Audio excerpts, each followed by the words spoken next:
How to edit PDF documents on your phone for free. So first you want to open up the Play Store or App Store, and then you want to search for PDF Gear, and then make sure to download and install the PDF Gear application.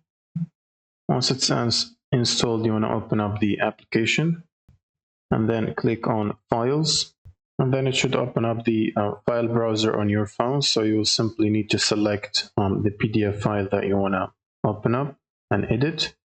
Once you open up the PDF file, you want to click on Edit at the top right here, which is the blue button. And then you can click on the Annotate drop-down box and then select the editing tool you want to use. So for example, click on Edit to edit the text and the layout.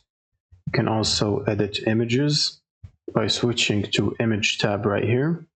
So I'm going to remain on the text, and then you can simply add text or basically replace existing text by selecting the text you want to edit and then click on Edit. And then you can simply remove the text and type new text. You can also do the same if you switch to images. You can basically add or remove images from the file. And once you're done, you can press the Done button at the top left. And this will submit or basically apply the changes that you've made to the file. Now you can simply press on the 3 horizontal dots at the top right and then choose Save As. And then just give it a new name for the edited file, and then press on Save to save the new file. And that's it. Thank you guys for watching, and subscribe.